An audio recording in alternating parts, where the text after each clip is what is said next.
Nobody wants you that after school, even small things starts to feel heavy.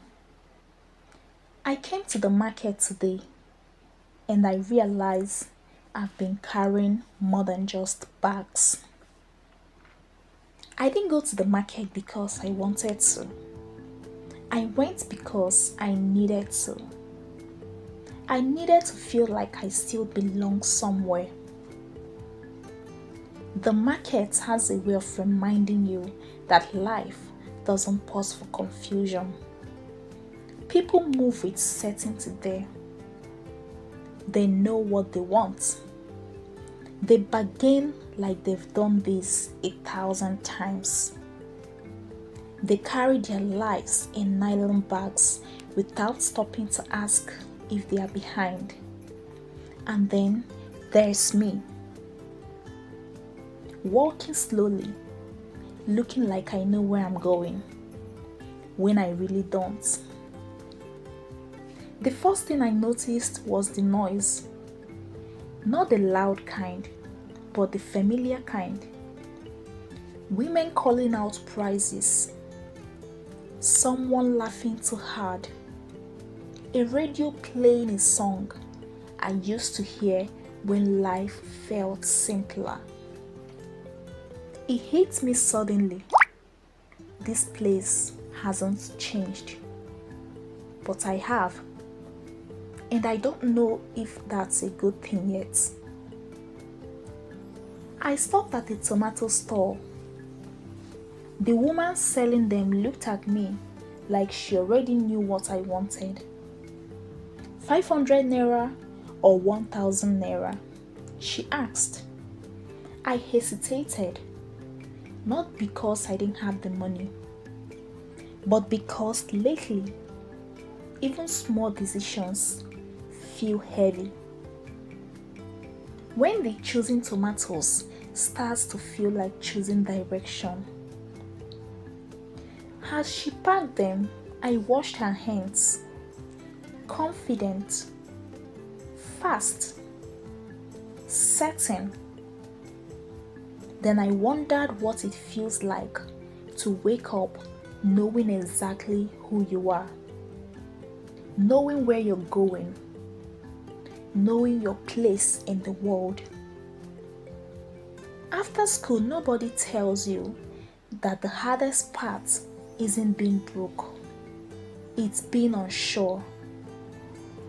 I walked past stores selling things I don't need yet. Pots for families, bulk rice for homes, children's shoes in tiny sizes. Every item felt like a question. Are you there yet? Have you figured it out? Why are you running or moving so slowly? There was a moment standing between a pepper seller and a woman arguing over change when I felt invisible. It wasn't in a sad way, but in a quiet way. Like the world was moving and I was standing still, pretending to move with it. I suddenly realized something then. After school, nobody announces that you are lost. You just become it silently. I bought pepper, then onions, then things I didn't plan for. Isn't that how life has been lately? Unplanned expenses, unplanned delays, unplanned versions of me. At one store, a woman asked, "Are you cooking today?" I smiled and said yes. What I didn't say was, "I'm cooking because it makes me feel normal." Because stirring something on fire feels like progress. Because at least one thing in my life can be finished today. The market smelled like effort, like people trying, like people surviving, like people who didn't wait for motivation. This made me think, maybe growth isn't loud. Maybe becoming isn't dramatic. Maybe it looks like showing up anyway. I passed a mirror hung by a clothing store, and for a second, I didn't recognize myself. Not because I looked different, but because I looked older than the version of me that had big plans. That version thought life would be linear. Graduate, get a job, become stable, become sure. Nobody warned me about the in-between. The season where you're not who you were and not yet who you're becoming.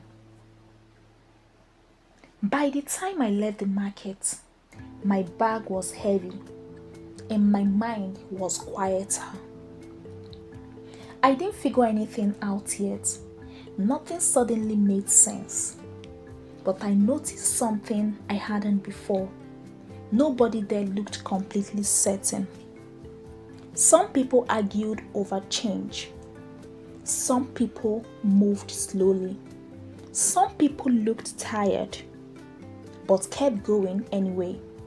And I realized I wasn't behind. I was just standing in the same place everyone else stands, moving forward without guarantees. I unpacked groceries when I got home, put things where they belonged, and for the first time in a while, that felt like enough. Guys, if this story resonates with you, you can do well to subscribe, like, and comment, because we are figuring it out together. Thank you for watching, and do take care of yourselves. I will see you in my next video. Bye for now.